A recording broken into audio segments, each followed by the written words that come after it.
नमस्कार, आप देख रहे हैं डॉक्टर साहेब आपके साथ मैं हूं मुस्कान को। आज के इस एपिसोड में हम बात करेंगे नवजात बच्चों के बारे में या छोटे बच्चों के बारे में। हम देखते हैं जब भी बात किडनी की करते हैं तो जो किडनी की बीमारियां हैं वो हर वर्ग के लोगों में होती है, चाहे छोटे बच्चे हों, महिला हो, पुरुष हो या बुजुर्ग हो।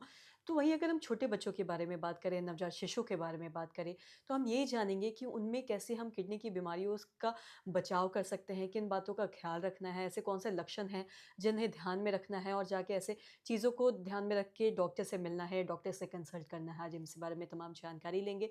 बिहार के ही नहीं बल्कि देश भर के जाने-माने नेफ्रोलॉजिस्ट और साथ ही पद्मश्री डॉक्टर हेमंत कुमार सर, नमस्कार, बहुत-बहुत स्वागत है आपका। धन्यवाद। सर, आपसे जानना चाहेंगे अगर हम किडनी के बारे में बात करें तो किडनी की ऐसी बीमारी है जो हर वर्ग के लोगों में हो सकती है, कभी भी, किसी भी उम्र में।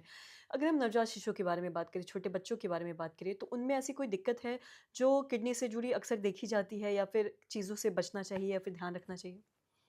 देखिए, ऐसा है कि आजकल ये देखा जा रहा है कि 12, 13, 14 साल के बच्चों में भी किडनी की बीमारी काफ़ी उभरते जा रहे हैं। मेरा कुछ इस विषय पे शोध रहा है आज से करीब 30 साल पहले। बर्थ ऑफ हाइपॉक्सिया एक ऐसी एंटिटी है, बच्चा जब जन्म लेता है और अगर उसे एडिक्वेट ऑक्सीजन ना मिले, बर्थ हाइपॉक्सिया अगर डेवलप कर जाता है वो, शरीर में ऑक्सीजन की कमी हो जाती है, तो इससे शरीर के हर एक अंग पे इसका प्रतिकूल प्रभाव पड़ता है और किडनी बहुत सेंसिटिव है हाइपॉक्सिया के प्रति।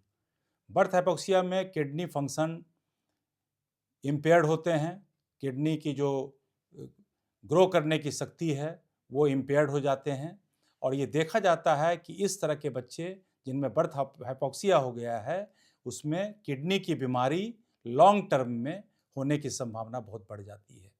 इसलिए मेरा संदेश ये है कि जहाँ भी डिलीवरी का इंतज़ाम हो, जहाँ पे प्रसूति का इंतज़ाम रहता है, वहाँ पे जब बच्चे जन्म लेते हैं तो अच्छे से ये ध्यान रखें कि ऑक्सीजन देने की बच्चे को पूरी व्यवस्था वहाँ होनी चाहिए, ताकि उनके शरीर में जितने भी अंग हैं उनकी सुरक्षा किया जा सके, जिसमें किडनी भी एक है। जी। और साथ ही अगर छोटे बच्चों के बारे में बात करें तो क्या छोटे बच्चों में भी किडनी फेलियर हो सकता है या किडनी से जुड़ी और कौन-कौन सी ऐसी बीमारियाँ हैं जो ज़्यादातर बच्चों में देखी जाती हैं? बच्चों में जो सबसे कॉमन बीमारी है उसका नाम है नेफ्रोटिक सिंड्रोम।